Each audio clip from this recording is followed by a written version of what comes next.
सुषमा और उसके पति भावेश कार से पैर नीचे रखते हैं कि भाई सुरेश महेश दौड़ पड़े। आ गई दीदी, कैसी हो? रास्ते में कोई परेशानी तो नहीं हुई? वैसे आपकी कार महंगी वाली है, इसमें तो बहुत कंफर्ट रहता होगा, धचके भी नहीं लगे होंगे। सुनकर भावेश ड्राइवर से बोल डिग्गी की तरफ सामान निकालने पहुँचे कि अरे जीजा जी छोड़िए, यह सब आप क्यों तकलीफ करते हैं? सारा सामान या लड़के लोग आपके रूम तक पहुंचा देंगे, आप आराम से अंदर जलपान ग्रहण कीजिए। बहन सुषमा अपने छोटे भाई महेश की बेटी की शादी में सम्मिलित होने अपने मायके पहुंची है। चुपचाप दोनों पति पत्नी दरवाजे की तरफ बढ़े तो देखा उनकी दोनों पत्नियां दरवाजे पर आरती का थाल लिए खड़ी थी। खूब स्वागत सत्कार के बाद दोनों घर के अंदर पहुंचे। उन्हें आराम से सोफे पर बिठाया गया। जलपान के बाद हंसी ठिठोली हुई। लगभग घर का हर इंसान उनके आसपास ही मंडरा रहा था। हर कोई पूछ रहा था, आपको किसी बात की कमी तो नहीं?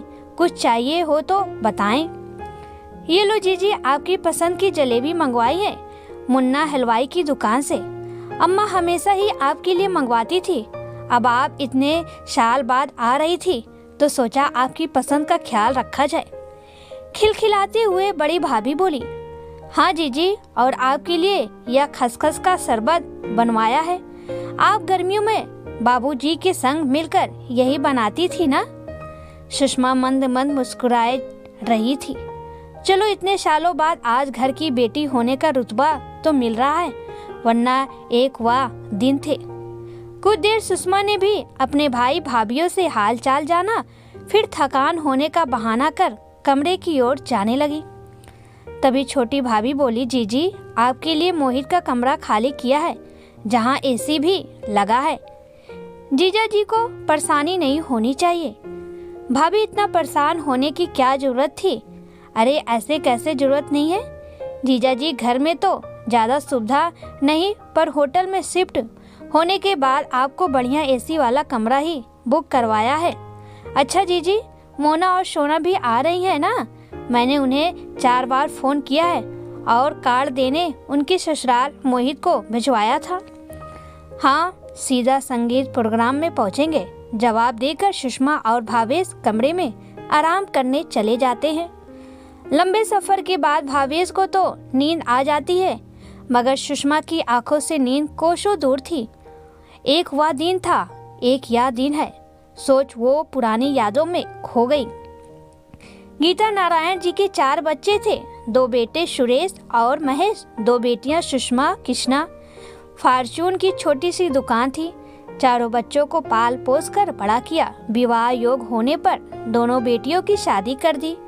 सुषमा की शादी एक संयुक्त परिवार में हुई। पति की भी छोटी सी नौकरी थी, मगर खाने पीने की कोई कमी नहीं थी। वहीं कृष्णा की शादी एक धनी परिवार में हुई। पति बिजनेसमैन थे। खाने पीने के साथ रुपया पैसा नौकरों की भी कोई कमी नहीं थी। कुछ वर्षों बाद सुरेश और महेश की भी शादी हो गई। घर में 2 भाभी आ गई, मगर कहते हैं ना, रिश्ते पैसों में तौल दिए जाए तो भेदभाव होना लाजमी है। वही हुआ। सुषमा को हमेशा कमजोर मानकर उसे मायके में ज्यादा तवज्जो नहीं दिया जाता। वही कृष्णा के मायके में आते ही सब उसकी जी हुजूरी में लग जाती। उसके रुपयों का पैसों और रुतबा देखकर सब उसे सलाम करते।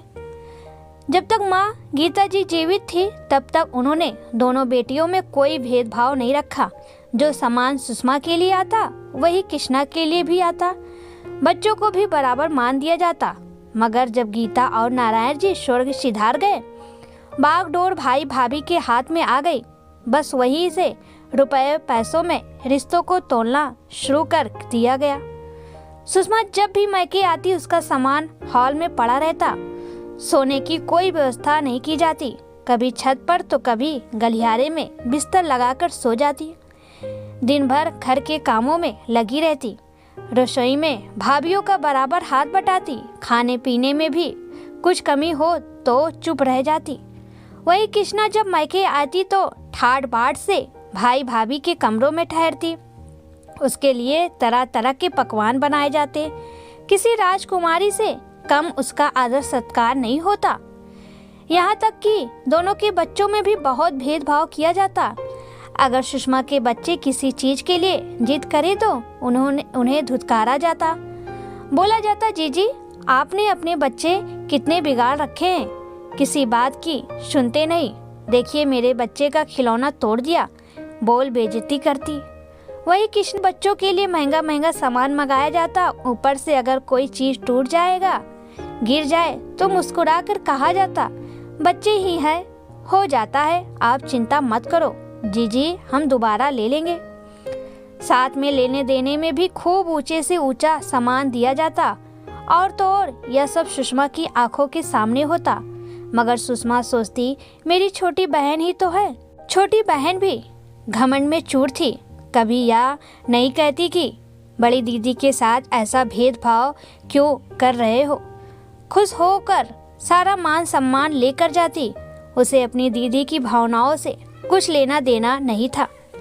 अपनी बहन भाइयों के व्यवहार से दुखी तो बहुत होती, यहाँ तक कि मैके में आंसू तक नहीं बहाती, क्योंकि अशुभ माना जाता है। और सोचती, अगर मैंने किसी से कुछ कहा तो हो सकता है भाई भाभी को बुरा लग जाए और मैके आना जाना बंद हो जाएगा। बस माँ की यादों से दूर होने के डर से ही उसने चुप्पी साध ली। और तो और सुषमा ने कभी इन बातों का जिक्र अपने ससुराल में नहीं किया, ना ही कभी अपने पति को बताया। पति भावेश भी सीधे साधे थे, क्योंकि सुषमा की शादी पहले हो चुकी थी। उसके बाद दोनों भाइयों की शादी हुई। बड़े जीजाजी होने के नाते भावेश ने शादी में खूब सहयोग करते, बिल्कुल बेटे की तरह व्यवहार करते हैं। सास ससुर देख फूले न समाते, कैसा हीरे जैसा दामाद मिला है। इधर कृष्णा के पति को पैसों की ठसक थी, इसलिए भी शादी वाले दिन ही आते और अगले दिन निकल जाते। उन्हें काम व्यवहार से कुछ लेना देना नहीं होता था। सब कुछ समान रूप से चल रहा था। फिर अचानक कुछ ऐसा हुआ जिसने सुषमा की जिंदगी और सोच दोनों बदल कर रख दी। जब बड़े भाई सुरेश के बेटे रमन की शादी होनी थी, माता पिता रहे नहीं। अब भाई भाभी अपने हिसाब से व्यवहार कर रहे थे। जमाई भावेश को नौकरों की तरह काम में लगा दिया। कभी हलवाई वाले की जिम्मेदारी तो कभी टेंट वाले से उसका ट्रक खाली करवाने का काम। किसी को भी काम होता झट से भावेश से कहता और वह बाइक से जाकर काम कर लाते। और कृष्णा के पति दुष्यंत को वीआईपी वाला ट्रीटमेंट मिल रहा था। हाथों में खाना पीना दिया जा रहा था। जरा सी बात पर मुंह फुलाकर बैठ जाना, फिर मनाने के लिए दोनों भाई भाभी उनके पैरों पर गिर पड़ते। ये देख सुषमा को अच्छा नहीं लग रहा था, फिर भी चुप थी। तभी अचानक बड़ी भाभी शोर मचाने लगी और बोली, जीजा जी मैंने दूल्हे की अंगूठी रखने आपको दी थी और अब मिल नहीं रही है, बताइए कहाँ है। भावेश बोले, भाभी जी आपने बोला जरूर था पर मुझे दी नहीं।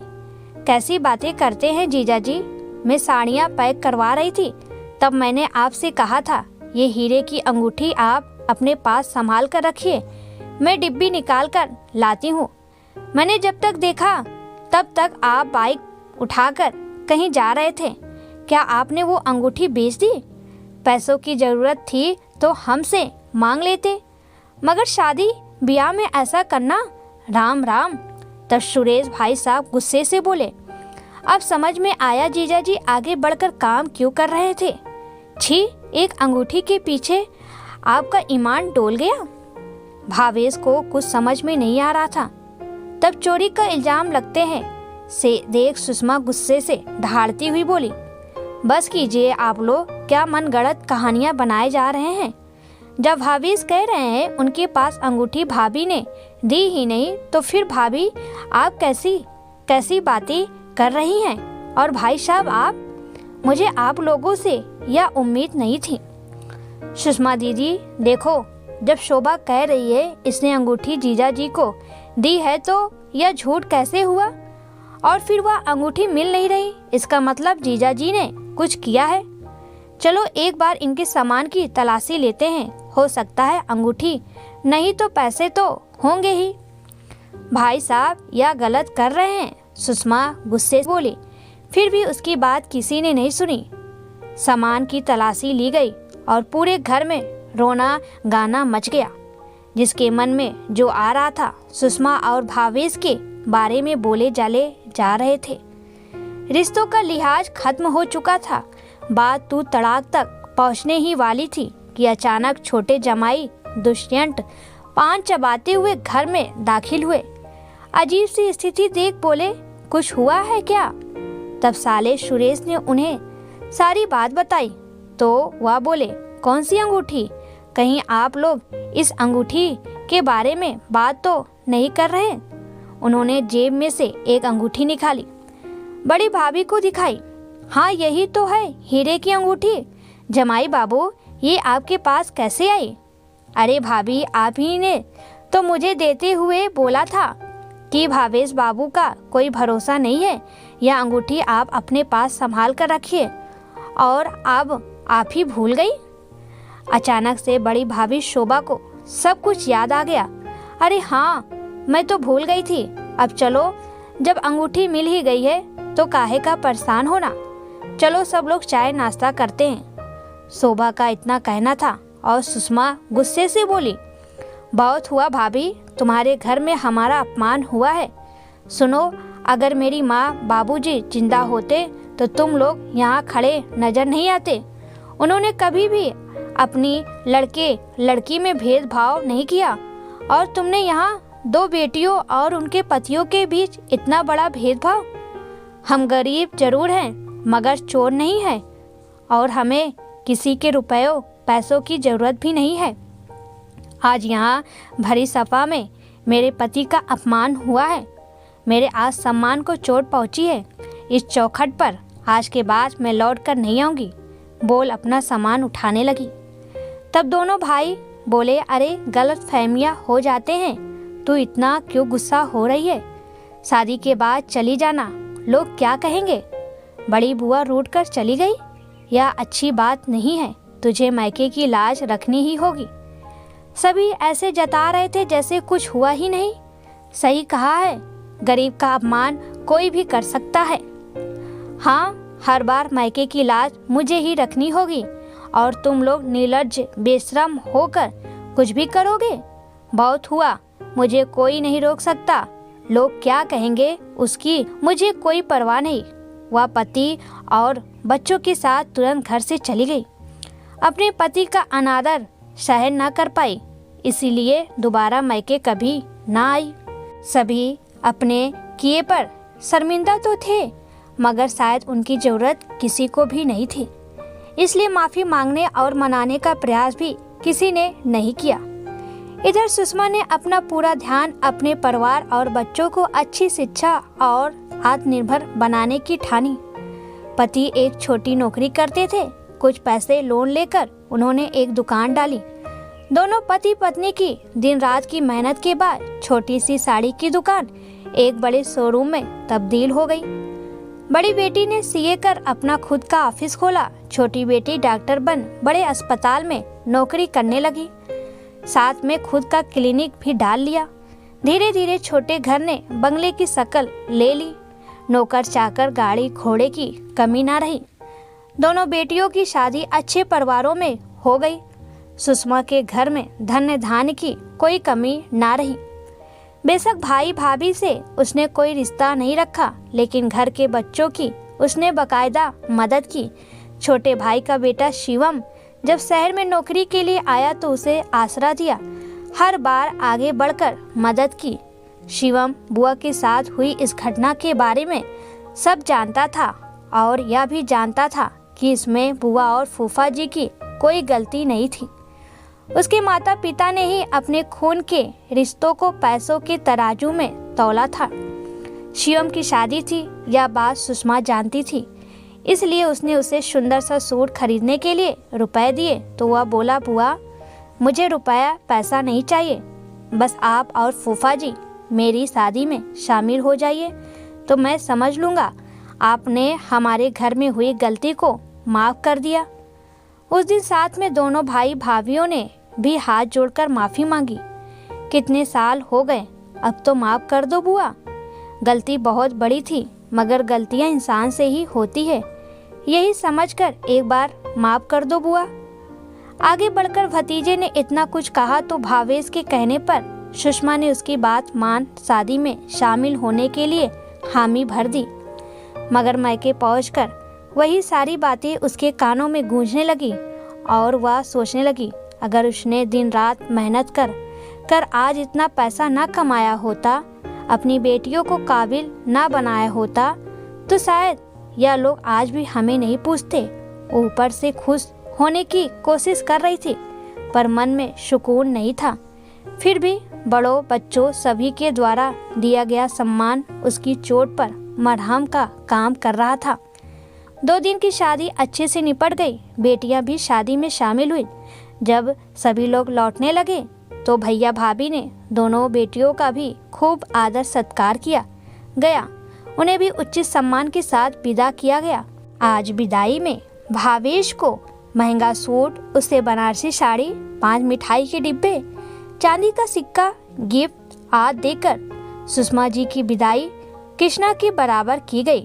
उसकी आंखों में जो आंसू थे वह खुशी के थे या दुख के, उसे कुछ समझ में नहीं आ रहा था। दोस्तों, क्या सुषमा ने अपने आत्मसम्मान को बचाने के लिए सही फैसला लिया था और आज सबके माफ़ी मांगने पर माफ़ करने का फैसला सही है? अपनी राय कमेंट में ज़रूर दें।